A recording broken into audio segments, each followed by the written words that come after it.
오늘 말씀이 사실은 저주의 말입니다. 그러니 좀 가슴 아프죠. 이런 이야기 별로 듣고 싶지 않아요. 좀 지저분한 얘기들도 있고요. 뭐 좀 구질구질하고요. 이런 거 말고 뭐 좀 뽀송뽀송하고 뭐 향기 나는 그런 이야기만 들었으면 좋겠다 싶지만, 오늘 이 말씀도 우리에게 듣기 힘든 말이고, 그리고 여기에 아멘 하는 게 정말 어렵지만 뭐라고 얘기하셔요? 아멘 하라고 하시는 말씀이에요. 복 주시는 말씀에만 아멘이 아니라 오늘 설교의 제목입니다. 저주에 아멘하는 백성들입니다. 저주의 말에 누가 아멘하고 싶겠습니까? 그러니까 말하는 거예요. 너희는 아멘 해라 라고 얘기합니다. 왜 그렇게 어려운 일을, 마음에 내키지 않는 일을 우리에게 요구하십니까? 그래야 우리가 복된 길을 걸어가고, 그래야 우리의 삶에 큰 은혜와 하나님의 선물이 가득하기 때문입니다. 우리를 행복하게 하시려고, 우리를 복되게 하시려고 오늘 우리를 이 저주의 말 앞에 서게 하시는 겁니다. 우리를 그냥 겁줘서 어떻게 막 해보려고 그러시는 거 아니에요. 우리에게 어쩌면 이 말을 읽다 보면 겁먹습니다. 먹는 게 맞습니다. 하지만 그 겁먹고 조금은 두려워하는 마음이 있어야 우리가 조심조심 주님 따라가기 때문에, 그렇게 주님 따라가야 뭐죠? 주가 주시는 복을 누릴 수 있기 때문에 우리를 복되게 하시려고, 신명기가 계속해서 그러죠. 내가 이 율법을 너에게 주는 것은 너희로 복되게 하려고, 행복하게 하려고 준 거래요. 이런 백성이 어딨냐 그러죠. 이런 말씀을 받는 백성이 어딨냐. 정말로 이런 말씀은 다른 데는 없습니다. 다른 종교에는 없어요. 오늘 여기 저주에 아멘 하는 백성들이라는 제목으로 신명기 27장 11절부터 26절이 우리에게 무슨 말씀을 주시는지 들으십시오. 들으면서 하나님의 은혜를 다시 한번 깨달으시고, 또 우리를 인도하시는 그 길이 어딘지 다시 한번 분명히 보는 복된 시간이 되기를 주의 이름으로 축원합니다. 오늘 말씀 처음을 보시죠. 11절 보면, 모세가 당일에 백성에게 명하여 가로되 너희가 요단을 건넌 후에, 요단을 건넙니다. 요단강 건너서 그 가나안 땅, 하나님이 주시는 그 젖과 꿀이 흐르는 땅에 들어간 후에 둘로 나누래요. 그 땅에 가면 에발산과 그리심산이라는 데가 있대요. 그러니까 산이 양쪽에 있는 걸 보니 중간은 골짜기입니다.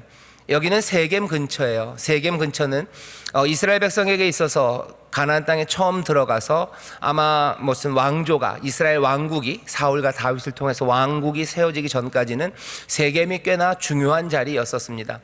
그 세겜 근처 골짜기, 그 양쪽, 북쪽에는 에발산이 있어요. 그리고 남쪽에는 그리심산이 있습니다. 에발과 그리심, 그 골짜기 양편에 서래요. 북쪽 에발의 6 지파가, 그리고 남쪽 그리심의 6 지파가 섭니다. 남쪽에는 시몬과 레위, 그리고 유다, 그 다음에 저런 봐야 되나요? 요셉, 그리고 베냐민, 그리고 컨닝해야 돼요.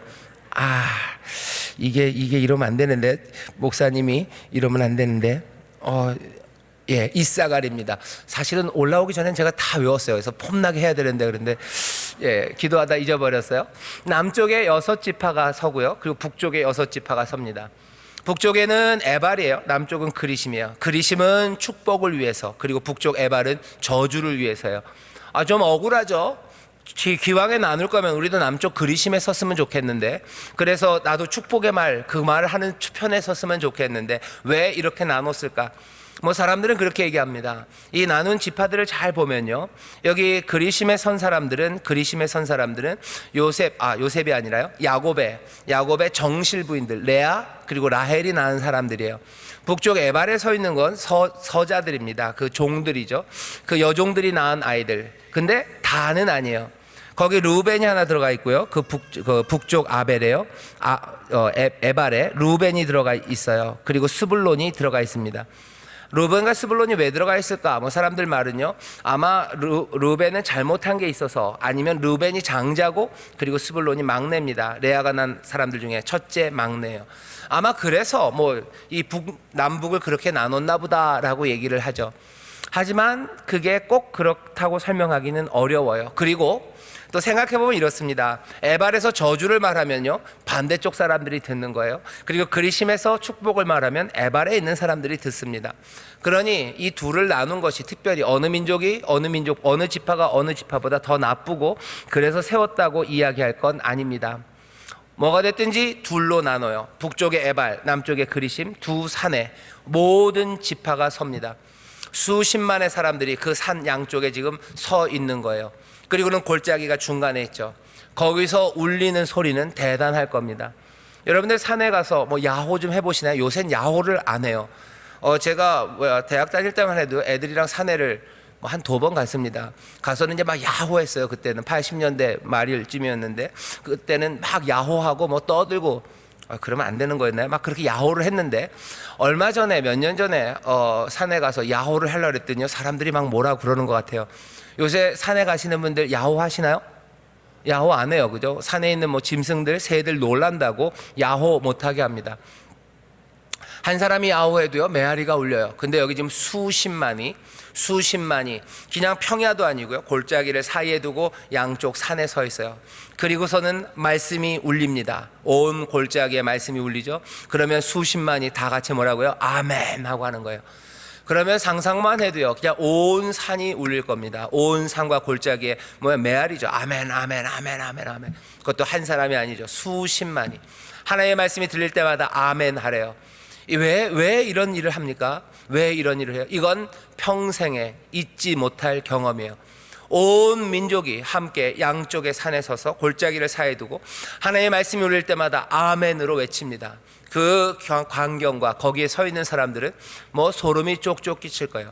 하나님이 바라시는 건 어쩌면 그 말씀 하나하나가 이스라엘의 세포 하나하나에 그 마음에 영혼에 새겨지기를 원하시는 거죠. 그래서 그 장엄한 사건을 연출하시는 겁니다. 그렇게 해라, 그렇게 해라. 온 민족은 너희들 가나안 땅에 들어가서 그렇게 해라. 근데 정말로 이 일을 여호수아가 합니다. 가나안 땅에 들어갈 때 모세는 못 들어가요. 그리고 여호수아가 들어갑니다. 정말로 이 에발산에 여기서 단을 쌓고요. 지난주에 읽은 것처럼 단을 쌓고 모세가 말한 대로 율법에 있는 모든 말씀을 거기서 읽어요. 아마 그 말씀들 중에서 특별히 여기를 읽을 때마다 온 백성들은 아멘 아멘 아멘 외쳤을 겁니다. 재밌는 건 가나안 땅에 들어가자마자 그 일을 하지는 않았어요. 여러분들이 아시는 것처럼 이스라엘이 가나안에 들어가서 첫 번째로 맞이한 것이 요단 건너 여리고죠. 여리고를 이깁니다. 사실은 여리고를 이긴 다음에 그 일을 할 것 같은데 여리고를 이긴 다음에도 아니에요. 왜? 세겜 거기 에발과 그리심까지 가야 되죠. 에발과 그리심까지 가기 위해서 아이를 지나야 됩니다. 여리고를 이기고 그 다음에 아이성을 만나요. 아이성을 만나서 여러분들 아시는 것처럼요 여리고에서는 대단한 기적으로 이겼죠. 하나님께서 말씀하신 대로 순종해서 이겼습니다. 말도 안 되는 방식이에요. 여호와를 믿음으로입니다. 어떻게 믿었어요? 그 성을 말없이 하루에 한 바퀴씩 도르래요. 그리고 마지막 날에 7바퀴를 돌랍니다. 그리고 제사장들이 나팔을 불면 온 백성은 소리 지르래요. 이게 뭔가요? 이게 뭔가? 이런다고 뭐가 어떻게 됩니까? 그런데도 이스라엘 백성들은 가나안 땅 그곳에 가서 요단을 가서요 뭐 하는 거예요? 하나님의 말씀대로 순종하는 거예요. 하나님이 꼭 그 방식 말고 다른 방식으로 이기지 못하게 합니까? 아니요, 이기게 하시는 방법 많았을 겁니다. 그냥 쳐들어가라, 내가 이기게 할 거다라고 말씀하실 수도 있어요. 하지만 하나님은 이스라엘의 마음에 새기고 싶은 거예요. 뭘 새겨요? 믿음 그리고 그 순종입니다. 세상 방식 아니고 내가 너희를 이기게 하고 내가 너희를 이 적과 꿀이 흐르는 땅에 가져다 놓았고 내가 너희의 삶을 책임진다는 걸 보이기 위해서 세상에선 아무도 해본 적이 없는 방식, 그래가지고는 이길 수 없는 방식, 그래가지고는 성이 무너지지 않을 그 방식으로 하나님이 명령을 주셔요. 여호수아와 이스라엘은 어쩌면 떨리는 마음으로 이게 뭘까 하는 마음이 백성들 가운데도 아마 있었을 겁니다. 하지만 여호와 하나님이 주신 말씀이에요. 여호수아에게 주셨어요. 여호수아가 우리에게 전한 게 분명해요. 그러니 믿습니다. 그러고는 여리고를 하루에 한 바퀴씩 온 백성이 돌아요. 돌 때 여러분 상상을 해보시면 돼요. 돌 때 도대체 무슨 생각을 하면서 돌았을까? 이게 맞는가? 이걸까? 우리는 정말로 이렇게 앞으로 살아가야 되는 건가? 요단강 건너 가나안 땅에 들어왔는데 하나님이 젖과 꿀이 흐르는 땅을 주셨다 그랬는데 어떻게 이 방식은 들어보지도 못한 방식이에요. 듣도 보도 못한 겁니다. 이렇게 돼선 될 것 같지도 않아요. 하지만 하나님이 우리에게 이 땅을 주셨음을 모세가 했던 그 얘기가 얼마 전입니다. 모세가 신명기에서 그렇게 피를 토하면서 했던 말씀이에요. 이제 더 읽겠지만 말씀대로 살아라. 그러면 너희에게 하나님이 복 주신다. 아니면 너에게 저주가 임한다. 세상 사람들은 뭐라고 하든지 너는 이 말씀 따라가야 된다. 이 말씀 마음에 새겨라. 하나님이 너희의 도움이 되신다. 이것이 생명이다 하는 말을 이 사람들은 들었어요. 그 모세가 전한 이 말씀이 여전히 마음속에서 울리고 있기에 어쩌면 말도 안 되는 그 방식을 믿음으로 돌기 시작한 겁니다. 돌았더니 어떻게 됐어요? 정말로 여리고에서 크게 이겼어요. 몽땅 다 하나님께서 주신 승리입니다. 이스라엘은 즐거워해요. 그런데 참 이스라엘 사람들이 빠르기도 하죠. 여리고를 이기자마자 하나님의 방식대로 안 합니다. 모두 다 하나님 앞에 내어놓으라는데 숨긴 사람이 있어요. 아간입니다. 아이성으로 가야 되죠. 아이성을 지쳐 들어갑니다. 여리고도 깼는데 아이 정도쯤이야. 하지만 아이에서는 크게 패해요. 그리고는 절망합니다. 이게 뭔가요? 이게 뭔가? 우리가 하나님의 말씀으로 나가서 승리할 줄 알았는데 왜 아이라는 이 조그만 성에서 우리는 실패를 만났을까? 발견하기 시작하죠. 누가? 그 이스라엘 전체가 여리고에서 함께 순종하며 떨리는 마음으로 주님의 말씀대로 살았는데 거기 한 가족이 하나님의 말씀에 불순종한 거예요. 한 가족입니다. 그 수많은 사람 중에서, 그러니까 가족이 얼마나 많았겠습니까? 그 중에 한 집안이에요. 한 사람이에요. 그 사람이 하나님 앞에서 거짓을 하고 하나님 말씀대로 하지 않고 욕심으로 모든 귀한 보물들을 자기 집에 숨겼어요. 그것 때문에 그래요. 그러니 하나님이 그 아간을 찾아내십니다. 그리고는 아간의 집안을 다 멸하셔요. 그 후에입니다. 그 후에 이스라엘은 여리고와 아이에서요 배운 건 뭐예요? 순종을 배워요. 말이 안 되는 것 같고 세상의 방식이 아닌 것 같아요. 이게 뭔가 싶은 것에 대한 순종입니다. 그 다음은 뭐예요? 내 욕심이 우리를 불순종하게 만들고요. 그리고 한 사람의 불순종이 전체 민족에게 어떤 영향을 끼치는지를 아이에서 배워요. 그리고서는 하나님 앞에 서는 겁니다. 정말로 순종해야겠구나.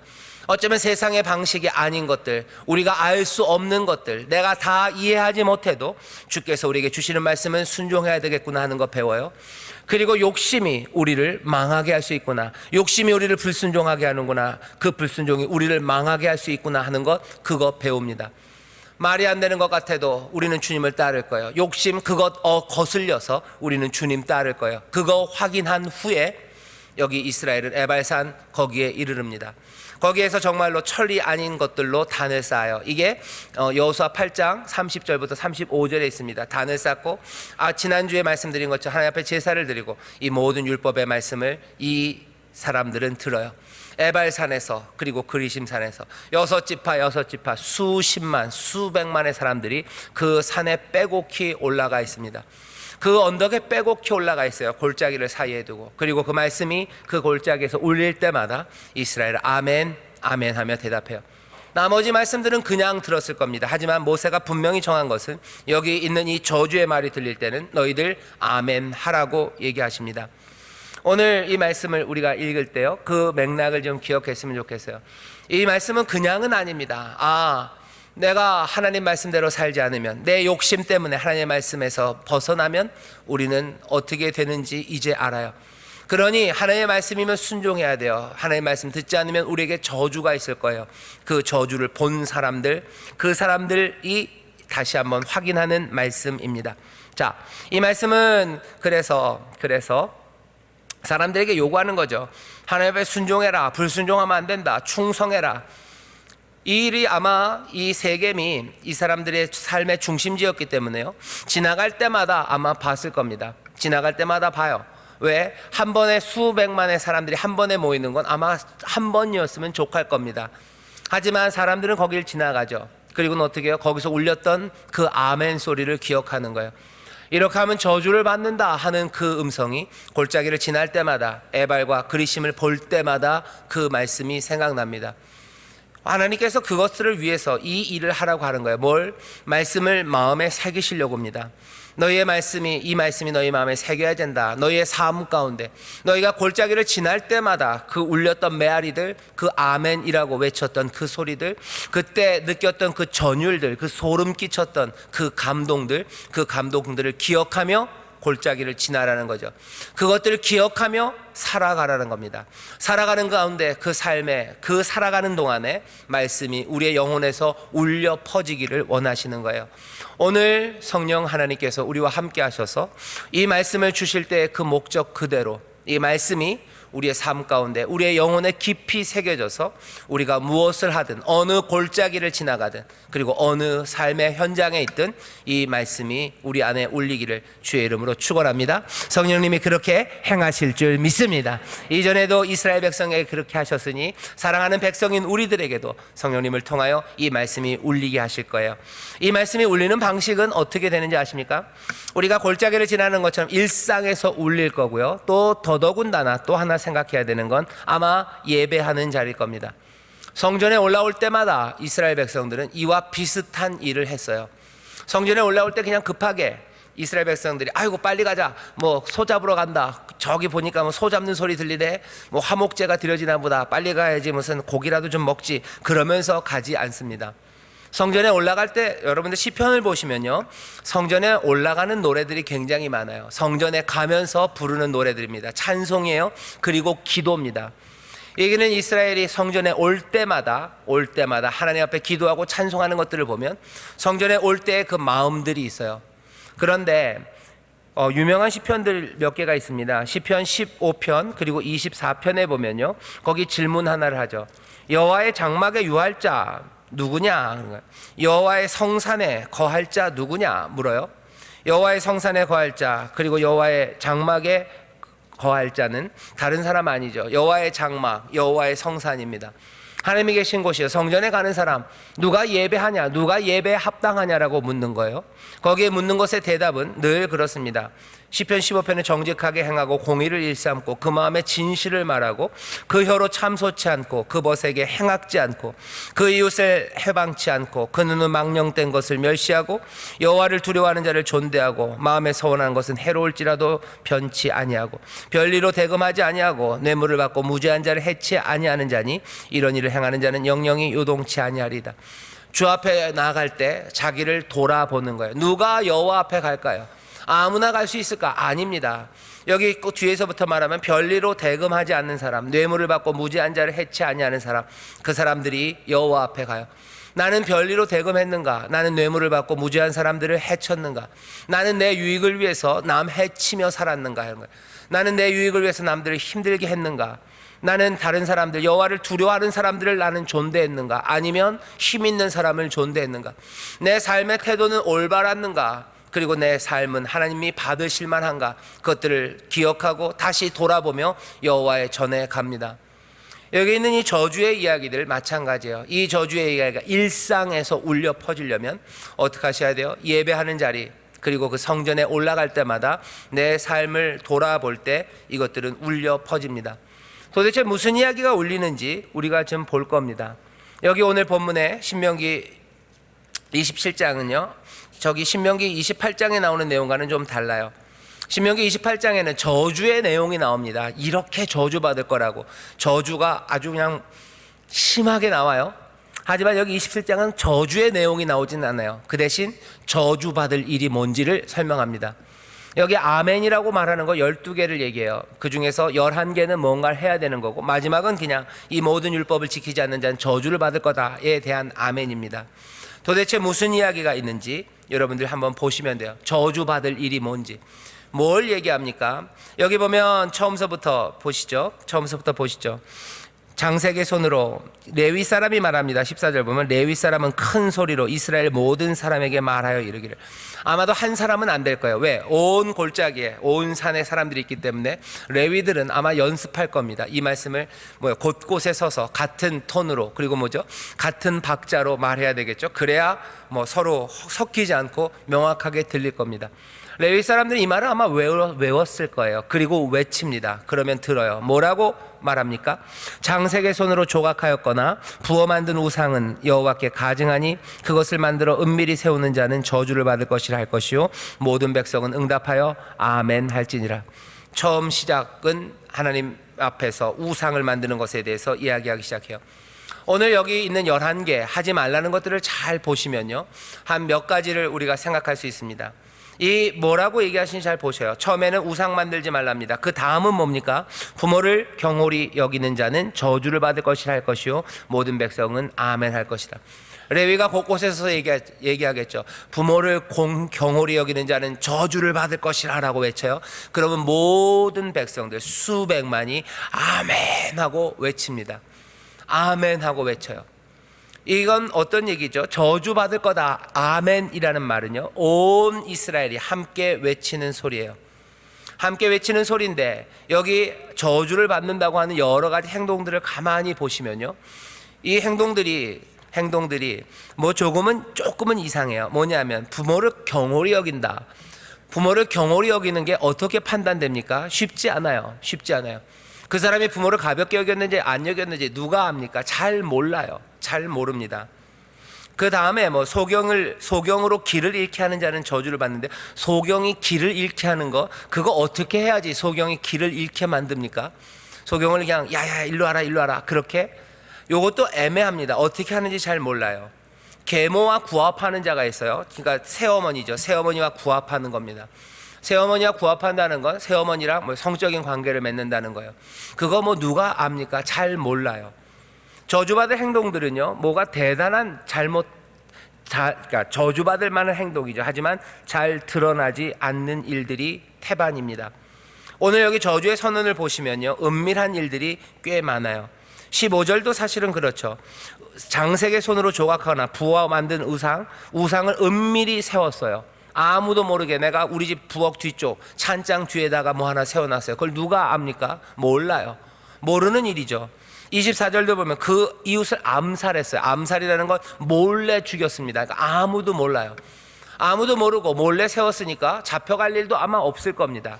그런데도 불구하고 그런 일들을 하는 사람들은 저주를 받을 것이라고 말하고, 온 이스라엘은 아멘이라고 얘기해요. 이 얘기가 우리에게 전하는 바는 이런 겁니다. 여기 나오는 저주를 알리시고 또 이거에 대해서 아멘이라고 말하는 건 은밀하게 일어나는 일들에 대한 관심이 있으셔요.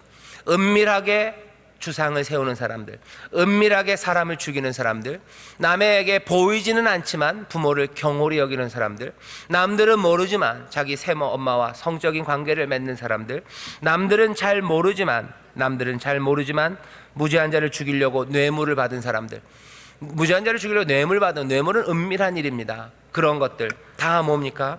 은밀하게 일어난 일들이에요.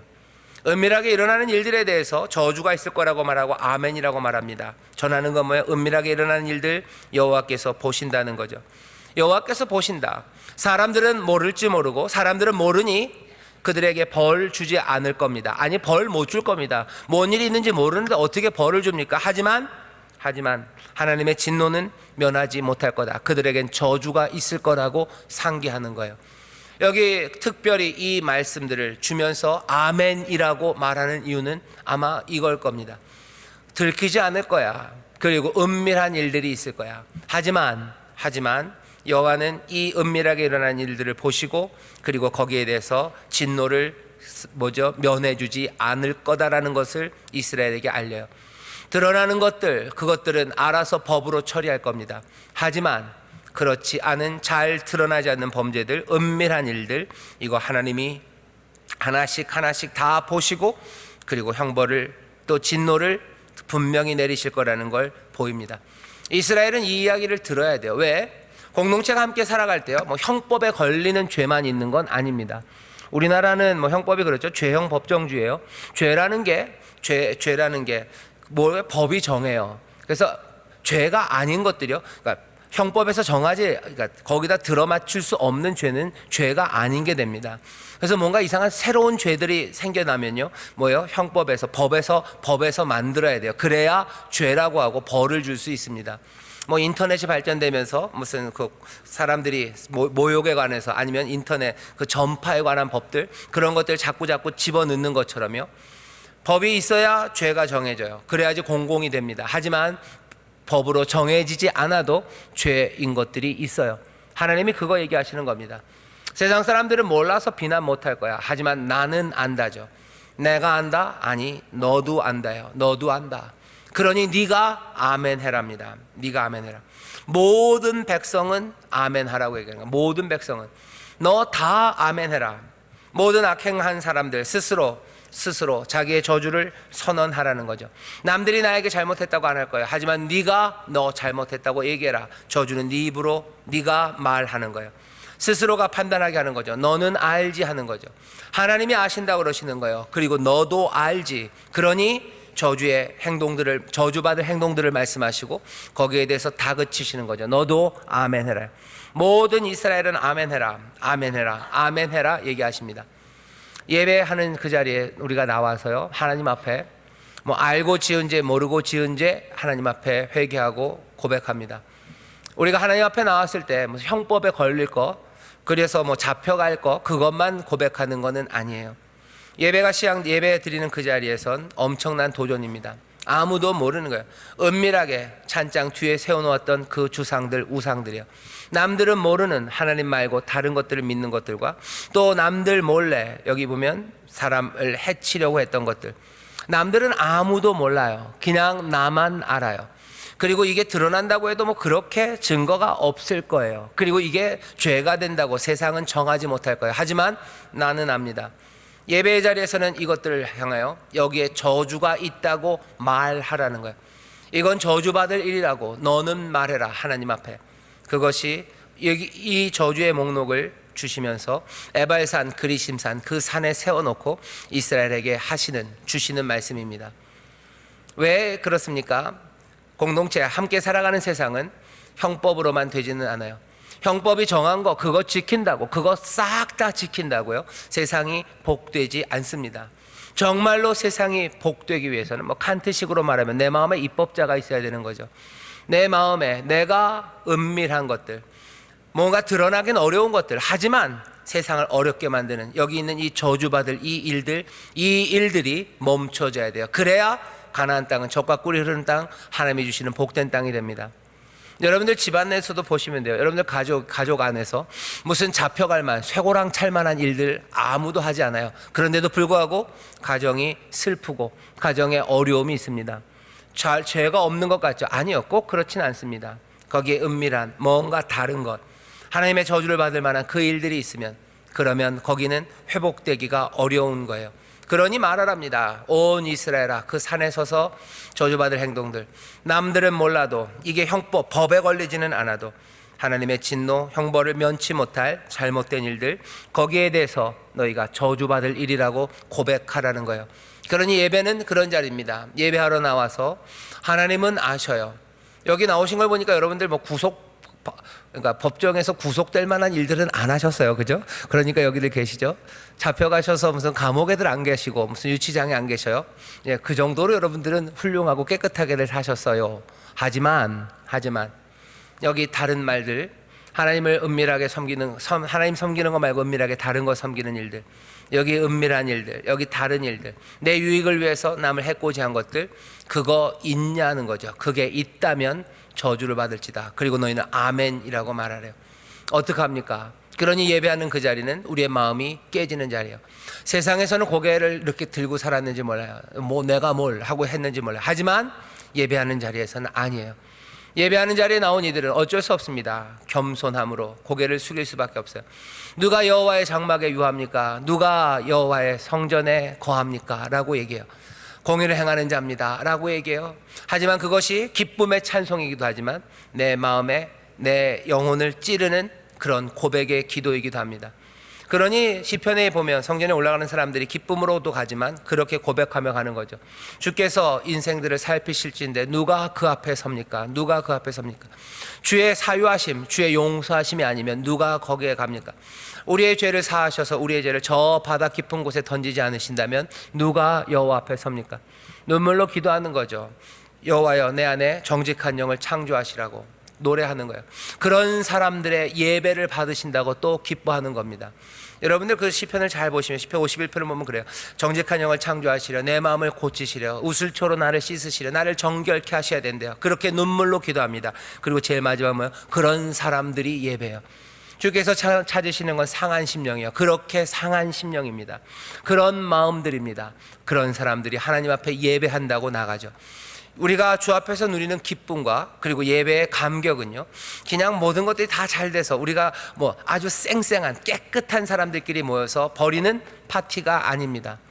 뭐 영화 같은 데 보면 그런 거 나와요. 좋은 옷 입고 뭐 차 달고 뭐 화장 풀 메이크업하고 머리 막 후가실 이만큼씩 주고 뭐 그런 사람들이 맛있는 거 먹으면서 이렇게 막 즐거운 파티를 해요. 하지만 하나님과 전에서 함께 먹는 그 자리는 그런 자리는 아니에요.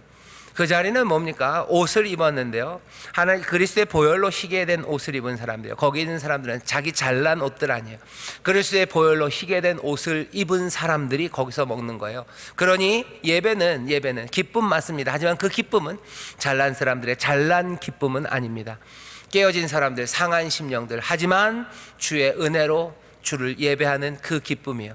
성전에 올라가면서 그 기대로 갑니다. 그러니 상한 영혼들이 거기 성전으로 올라가며 마음은 점점 더 기대와 기쁨이 있어요. 기대와 기쁨으로만 가득? 아니요, 내 잘못과 부족함이 있습니다. 그 저주에 대해서 내가 아멘 했던 사람들이에요. 상한 마음이나 주가 사실 것들을 믿으며 믿음으로 올라가는 거예요. 그 믿음이 내 삶을 새롭게 할 것과, 그리고 용서가 있을 것과, 내 삶의 회복을 가져다 주실 것, 주가 살피셔서 내가 어떤 이인지를 아시나 주가 나를 사유하시고 용서하실 것을 알기에 그 기쁨과 기대로 올라가는 것이 예배하는 자리입니다. 예배할 때마다 그래서 눈물이 있어요. 그리고 예배할 때마다 그래서 웃음이 있어요. 예배할 때마다 그래서 죄 용서하심의 기도를 우리가 합니다. 그리고 사하심 받은 기쁨을 우리가 감사하고 거기에서 자유함을 누리는 것, 그것이 우리가 살아가는 방식이에요. 그렇게 살아야 하나님이 약속하신 그 풍성한 삶을 누립니다. 잘난 사람들, 자기 잘났다고 하는 사람들이 세상을 밝게 만드는 것은 아니에요. 오히려 이 아픔과 이 슬픔, 그리고 이 회개로 주 앞에 나가서 다시 한번 용서함 받은 그 은혜, 그 감격으로 살아가는 그 사람들이 세상을 하나님이 만드시는 복된 세상으로 만듭니다. 그래야 약한 사람들, 그래야 연약한 사람들을 돌보기 시작하고요, 그 돌봄이 자기 잘남의 표현이 아니라 정말로 마음을 다하여 사랑하고 마음을 다하여 섬기고 정말로 내 모든 것들을 내어줄 수 있는 그 사랑, 그리고 그 풍성함, 그것들이 이 세상 사회 땅에서 시작됩니다. 그러니 이스라엘 백성들을 에발과 그리심 거기에 세우신 거예요. 그리고 이 저주의 이야기를 듣게 하십니다. 그리고 아멘, 아멘, 아멘 하고 고백하게 하시는 거죠. 이스라엘 백성을 기죽이게 하시려고? 아니요, 그렇지 않습니다. 이것이 마음에 새겨져야 삶의 방향들과 방식들이 달라지기 때문입니다. 예배에서 그 일들이 이루어질 거예요. 그래서 예배를 온전히 드리는 사람들은요, 삶이 달라집니다. 오늘 수요일 예배 하나님의 은혜 안에서 감격하고 용서하시는 은혜와, 그리고 다시 회복해 주시는 그 능력, 그리고 우리의 삶을 보호하시는 그 놀라우신 사랑, 그것들을 본 사람들은요, 오늘 이 예배 후에 삶이 달라져요. 사랑하는 게 달라져요. 그리고 사람들을 대하는 게 달라지고, 그리고 우리의 말들이 달라집니다. 그렇게 복된 삶을 살아갈 때 또 하나님께서 예배하신 크신 은혜를 우리 가운데 부으시고 약속하신 모든 선물들로 넘치게 하실 줄 믿습니다. 뭘 주실지 궁금하시죠? 그건 어디에 있어요? 신명기 28장 다음 주에 나옵니다. 자, 그건 다음 주에 나오고요. 그 다음에 하나만 더 하죠. 뭐냐면 이 말씀들을 쭉 읽어보면요, 리스트가 11개가 있어요. 제일 마지막에 있는 건 그냥 이 모든 율법을 어기는 자는 저주를 받는다, 백성들은 아멘 할 것이요 라고 하는 거고, 앞에 있는 11개를 보면 목록입니다. 11개를 가만히 보면요, 도대체 뭐를 저주하시는지를 보면 하나님이 중요하게 생각하시는 게 뭔지, 이스라엘에게 새겨놓으려고 하시는 게 뭔지가 보입니다. 제가 여러 사람들이 여러 방식으로 얘기할 수 있겠지만 제 생각에는 3가지가 중요한 것 같아요. 3가지를 얘기합니다. 10계명 중에서 따왔어요. 하지만 10계명 더하기, 신명기가 가지고 있던 관심, 그것들을 모아서 이 리스트를 만든 것 같아요. 앞에 처음 시작에 있는 우상 만들지 말라 하는 것부터 시작됩니다. 우상 만들지 말라는 계명은 뭐예요? 10계명의 처음 계명이죠. 첫 번째, 두 번째입니다. 오직 여호와께만 충성해야 돼요. 은밀하게 다른 거 만들어 놓으면 안 됩니다. 이건 어쩌면 당연해요. 그리고 가장 중요합니다. 여호와께만 충성해라. 그리고 제일 마지막에 뭐라고 되어 있어요? 이 율법을 지켜라. 이 2개는 아마 앞뒤를 막는 이야기예요. 여호와께 충성해라, 다른 길 말고, 이게 가장 중요하다 하는 이야기예요. 그럼 도대체 뭐가 중요합니까? 안에 있는 10개를 보면 이런 이야기들이에요. 첫 번째 나오는 게, 놀랍게도 우리는 효하는 교회죠. 성경적 효를 말하죠. 하나님의 말씀대로 살아라 라고 얘기해요. 그럼 그 말씀이 뭡니까? 하나님의 말씀대로 살아야 복 있다. 그러면 그 다음에 뭔지를 얘기해야 되죠. 어떻게 해야지 저주 안 받습니까? 그거 알려주는 거 보면요, 첫 번째 시작이 어떻게 돼 있습니까? 어떻게 돼 있습니까? 그 부모를 경홀히 여기는 자는 저주를 받을 것이라 할 것이요 모든 백성은 아멘 할지니라. 첫 번째 가장 중요한 걸로 나타나는 건 뭐예요? 여기 부모 공격입니다.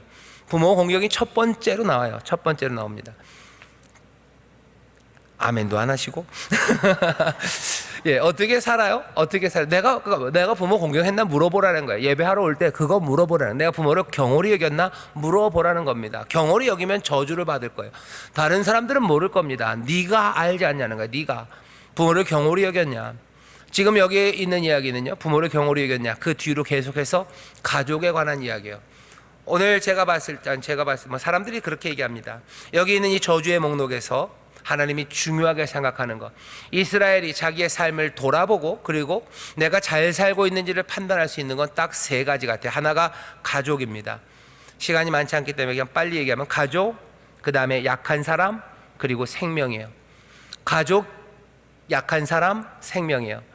가족에 대해서 오늘 본문을 보면요, 꽤나 많은 부분이, 제 생각에는 16절부터 23절까지 그 중간에 있는 18절, 19절 그 중간에 끼인 거 말고 나머지는 다 가족에 관한 이야기입니다. 왜? 부모를 경홀히 여기는 사람, 그 사람은 저주를 받는데요. 가족과 관련된 저주입니다. 이스라엘이 살아가는 데 있어서요, 가장 중요한 곳은 가족입니다. 한 가족이 하나님의 복을 누릴 거라고 생각하시는 거예요. 우리 교회가 가정예배 얘기하는데요, 그 가정예배도 아마 그 맥락입니다. 내가 하나님 앞에 잘 살고 있는지 하나님의 복을 누리기 위해서 내가 바라보고 확인해야 되는 건 내 가족이에요. 어쩌면 뭐 세계 역사와 무슨 뭐 환경보, 아니 그건 나중 이야기입니다. 가장 중요한 시작점은 가족입니다. 내 가족이 하나님의 말씀대로 순종하며 살아가는지, 내 가정 안에 하나님의 평강과 샬롬이 있는지, 그것들을 우리에게 지키고 또 누리게 하시려고 주신 그 계명들을 우리는 명심하고 있는지, 가족을 복되게 하시려고 주시는 거예요. 부모를 경홀히 여겨서는 가정이 복될 수 없습니다. 제일 중요한 건 뭐예요? 그 삶의 중심에 가족이 있어요. 그리고 그 가족에게 중요한 건 경제적인 자립입니다. 여러분들, 그래서 우리의 가족이 하나님 일용할 양식을 달라고 기도할 수 있어요. 예수님도 그러시죠. 너희들 기도할 때 이렇게 기도해라. 일용할 양식을 주옵시고. 일용할 양식이 있어야 됩니다. 가족이 경제적으로 자립하지 못하면 행복할 수 없다는 거 하나님이 아십니다. 그러니 모든 지파 가족에게 뭘 주시는 거예요? 땅을 주시는 거예요. 땅을 주셔요. 땅이 누구는 비옥하고 또 누구는 조금 험한 땅일 겁니다. 하지만 뭐가 됐든, 그래서 모든 것들이 다 공평할 수는 없어요. 왜? 땅이기 때문에 그래요. 땅을 나눠준다고 바둑판처럼 똑같이 나눠준다 해서 그 땅이 다 똑같을 것 같으세요? 아니요, 그렇지 않아요. 어떤 땅은 좀 더 비옥하고 어떤 땅은 좀 더 험합니다. 그럼에도 불구하고 땅이 있다면 거기서 수고하고 애씀으로 얼마든지 그 가족이 살아갈 수 있을 거라고 하나님은 기대하셔요. 왜? 하나님께서 이른 비와 늦은 비를 주실 것이고 땅은 30배 60배 곡식을 내어 놓을 것이기 때문에 그래요. 수고하면 먹게 하십니다. 그리고 먹을 수 있는 땅을 주셔요. 그러니 그 다음 저주는 뭡니까? 그 땅을 빼앗는 사람들, 그 사람들은 저주를 받아요. 저주를 어떻게 얘기하죠? 그 이웃의 지게표를 옮기는 자는 저주를 받을 것이라 할 것이요 모든 백성은 아멘 할지니라. 땅 뺏는 사람, 땅이, 이게 이웃의 땅이 이렇게 정해져 있는데 이걸 옮겨요. 이걸 여러 가지 방식으로 옮길 겁니다. 몰래 옮기기도 하고, 뭐 때려서 옮기기도 하고, 어떤 때는 무슨 음모를 꾸며서 빚을 줬다가 못 갚게 하고, 뭐 어떤 방식이든지 지게표를 옮기는 사람이에요. 다른 사람의 삶의 터전을 빼앗아 버리는 사람들, 그 사람들은 저주를 받아요. 왜? 가족은 경제적으로 자립해야 삶의 풍요로움을 누릴 수 있습니다. 하나님은 그것들을 기대하셔요. 여러분들 삶의 자립을 위해서 애쓰십시오. 그건 하나님의 뜻대로 구하는 거예요. 아이고 그냥 모든 거 다 버려야 돼. 아니요, 그렇지 않습니다. 모든 거 버리고 주를 따르게 되면 하나님이 특별하게 그렇게 부르실 거예요. 하지만 그게 아닌 한은 하나님의 기대대로 살아가는 방식은요, 하나님의 말씀대로 살아라. 뭐가 제일 중요해요? 가족이 중요해요. 가족의 경제적 자립을 위해서 애쓰시고요, 그것들을 해고자 하는 사람들은 저주를 받을 겁니다. 그건 안 돼요. 한 가족이 그래서 하나님 우리에게 일터를 달라고 하는 기도는, 그건 잘못된 기도 절대 아닙니다. 저는 분명히 그렇게 믿어요. 일할 곳을 주셔요. 그리고 경제적으로 단단하게 서야, 뭐 꼭 3층 집에서 살아야 되는 건 아니에요. 꼭 무슨 제네시스 모시기를 타야 되는 거는 아니에요. 하지만 경제적으로 살아갈 수 있는 터전은 분명히 필요합니다. 가만히 보면 어느 정도는 하나님이 이미 우리에게 주셨어요. 하지만 그것도 아니신 분들은 얼마든지 하나님 앞에 나와서 달라고 얘기하실 수 있어요. 하나님이 주신다 그러셨어요. 내가 준다라고 얘기하셨어요. 욕심으로 구하면 안 됩니다. 아이고 나도 남들처럼이라는 말은 없어요. 하나님이 주신 땅 거기서 너가 살 수 있게 하신다고 그러셨어요. 살 수 없는 사람들 기도하십시오. 그리고 또 하나님이 살 수 있게 하셨다면 거기서 즐겁게 하나님이 주시는 삶을 가족과 함께 누리시면 돼요. 그리고 나서 훅 이야기를 떠보죠. 그 다음에 나오는 이야기는요, 계모와 구합하는 것. 뒤에 나오는 네 가지입니다. 짐승과 교합하는 것. 그 자매, 아비의 딸이나 어미의 딸, 자기 자매, 아마도 의부실 겁니다. 그런 딸들과 구합하는 자, 장모와 구합하는 자. 몽땅 다 뭐에 관한 얘기예요? 성에 관한 얘기예요. 성적인 정결이 이야기됩니다. 왜 이것들이 어긋나기 시작하면 어떻게 되는 거죠? 집안은 무너지는 거죠. 장모와 구합합니다. 집안이 그대로 설 수 있겠습니까? 안 되죠. 자기 자매와 자기 새엄마와 되겠습니까? 안 되죠. 여기 나오는 12개밖에 안 돼요. 안에 있는 구체적인 내용은 10개입니다. 그 중에 4개가 그 얘기예요. 4개가 다 무슨 얘기예요? 성적인 거 4개, 그리고 앞에 있는 부모를 공경해라, 그리고 지게표를 옮기지 마라. 6개가 뭐에 관한 얘기예요? 가정을 지키시겠다는 얘기예요. 경제적으로 지키시겠다는 거예요. 성적인 것에서 하나님이 지키시겠다는, 결국은 가족을 통해서 하나님이 복을 주신다라고 지금 말씀하시는 거죠. 그러니 가정은 굉장히 중요합니다. 이단들, 특별히 통일교 사람들이 그걸 아는 것 같아요. 그래서 계속해서 통일가정연합 이런 얘기들 합니다. 그거 뺏길 일은 아니에요. 그 사람들이 얘기한다고 해서 우리가 그 얘기를 못할 건 아닙니다. 여전히 가족 중요해요. 가정 예배 그러니 중요합니다. 가정이 경제적으로 서는 것 중요해요. 그 일을 위해서 애쓰십시오. 그거 잘못된 일 아니에요. 가정의 자립을, 경제적 자립을 위해서 애쓰셔요. 그리고 가정이 함께 화목할 수 있도록 애쓰셔요. 부모님 공경하시고, 그리고 성적으로 순결함이 그 안에서, 이상한 성적인 도착이 있으면 가정은 무너집니다. 그렇게 하라고 얘기하시는 거예요. 또 하나가 약자라고 얘기했습니다. 그 가정에 관한 이야기들 6개, 그 중간에 2개가 푹 들어가 있어요. 그건 약자에 관한 이야기죠. 소경으로 길을 잃게 하는 자 저주를 받을 거예요. 객이나 고아나 과부, 그 사람의 송사를 억울하게 하는 자 저주를 받을 거예요. 그러면 모든 백성은 아멘 할 겁니다. 소경이나 고아와 과부, 객들, 약한 사람들, 그 사람들 넘어지게 하고 그 사람들 손해보게 하는 사람, 그 사람은 저주를 받을 거라고 얘기하셔요. 뭐에 관한 관심입니까? 약자예요. 너희가 살아갈 때 기억해라. 가족 기억해야 돼요. 그 다음에 뭐요? 약자 기억해야 돼요. 약자들 손해보게 하지 말아라요. 약자들 억울하게 하지 말아라. 그게 하나님이 정하신 거예요. 만약에 그렇게 하는 사람들은 저주를 받을 거예요. 불법을 행한 건 아닐 겁니다. 하지만 약자는 참 수탈하기 쉬워요. 빼앗아 먹기 쉬워요. 그 사람들 골려 먹기 쉬워요. 그 사람들 어렵게 하는 거 쉬워요. 그걸로 내 경제적인 이익을 취하든지 아니면 내 만족을 취하기 쉬워요. 내가 욕하고 싶을 때 누굴 욕해요? 힘센 사람 욕했다간 큰일 나요. 누구 욕하는 거예요? 약한 사람 욕하는 거예요. 우리의 가난에 대해서 누군가 비난하고 싶습니다. 그럼 누구를 비난해야 돼요? 약한 사람 비난하는 거예요. 많은 경제가 무너지는데, 이건 경제적으로 더 따져봐야 되겠지만, 사람들이 이주민들 욕해요. 그죠? 저 사람들 때문에 우리가 그렇게 됐다고 얘기해요. 왜? 그게 제일 만만합니다. 약한 사람에게 내 분풀이 하는 거예요. 약한 사람에게 내 감정을 쏟아내는 거예요. 누구에게 가서 욕해요? 여러분들은 아닙니다. 그럴 리가 없습니다. 여러분들 어디 가서 화나면 종로에서 뺨 맞고 어디 가서 화풀이 하는 거예요? 한강에 가서 화풀이 해야 돼요. 종로에서 뺨 맞고 나서 무슨 경복궁에 가서 화풀이 했다간 큰일 나요. 그죠? 그건 잡혀가는 거예요. 그러니 한강에 가서 화풀이 합니다. 약한 사람들을 내 무슨 감정의 배설구로 사용해요. 아니면 내 무슨 분노의 대상으로 써요. 아니면 내 경제적인 이익을 취해 삽니다. 하나님이 그러지 말아라. 약자. 그렇게 되면 어떻게 돼요? 세상은 복된 세상이 될 수 없어요. 하나님이 저주받을 거에 대해서 얘기하시면서 강조하는 건 뭡니까? 가족을 얘기해요. 그리고 약자를 얘기합니다. 그 다음에 마지막이 생명이에요. 이웃을 암살하는 자 저주를 받을 거예요. 이건 6번째 계명이죠. 살인하지 말랍니다. 모든 백성은 아멘 해야 돼요. 무죄한 자를 죽이려고 뇌물을 받는 사람 저주를 받을 거예요. 생명, 그것 지켜야 돼요. 사람의 생명은 존중돼야 됩니다. 아마 요거 3개 얘기하시는 것 같아요. 저주를 받을 사람들 아멘 하라고 얘기하시면서 너희들이 은밀하게 할 수 있는 것, 생명에 관한 이야기들, 그 약자에 관한 이야기들, 그리고 가족에 관한 이야기들이에요.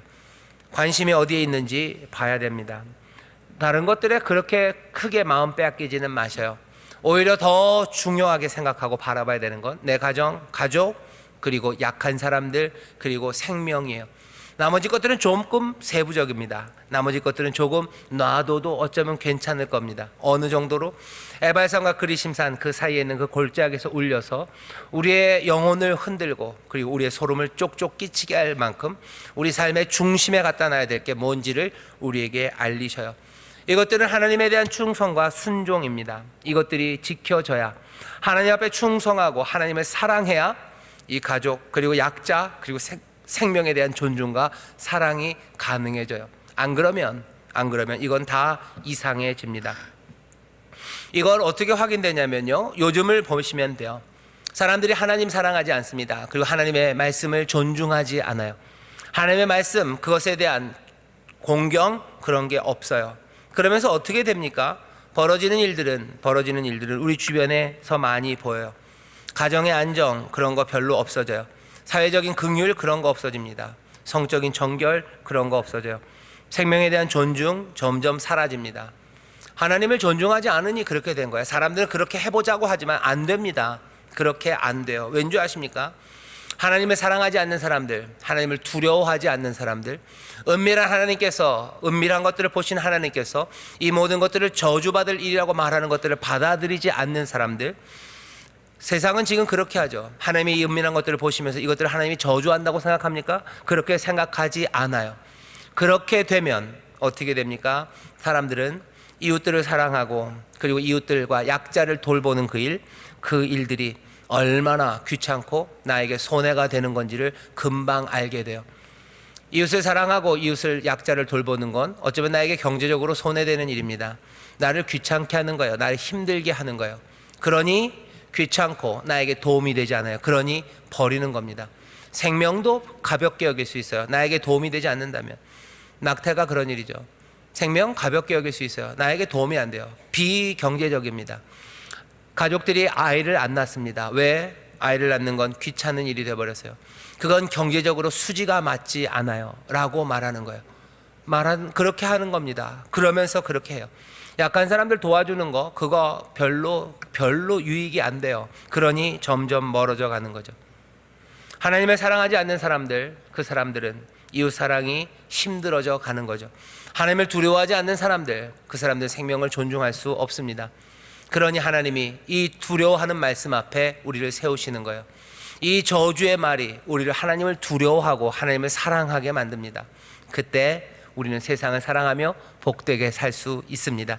여기 있는 이 말씀, 가족, 그 다음에 약한 사람들, 생명, 이거 세 개 붙잡으셔요. 가정에 관한 관심들, 그리고 가정에서 우리가 마땅히 행해야 될 일들, 그거 붙잡으셔요. 그리고 약한 사람들을 향한 하나님의 뜻, 그거 다시 붙잡고, 생명을 존중하시는 하나님의 그 뜻을 또 기억합니다. 그리고는 떨리는 마음으로 우리는 이 저주에 아멘 하는 사람들답게 예배 때마다 내가 이 일을 제대로 하고 있는지 돌아보시고, 다시 한번 하나님의 음성, 또 주님의 말씀, 이 율법의 귀한 가르침이 우리의 영혼에 울리기 시작할 때 우리는 다시 한번 하나님의 길로, 그리고 복된 길로 새롭게 순종하며 정말로 귀하고 풍성한 삶을 누리게 될 줄 믿습니다. 기도하겠습니다. 하나님 아버지, 감사합니다. 저주에 아멘하는 백성들, 하나님이 무엇을 중히 여기시는지, 하나님이 얼마나 은밀하게 것까지도 다 살피시는지 우리가 깨닫고 하나님의 복을 누리는 삶을 살기 위해서 우리가 마땅히 행할 바 그것들을 날마다, 특별히 예배할 때마다 회개하며 주님 앞에 은혜를 구하며 한 걸음 한 걸음 주의 약속의 말씀 앞으로 나아가는 우리 모두가 되게 하여 주옵소서. 감사드리며 예수님 이름으로 기도하옵나이다. 아멘.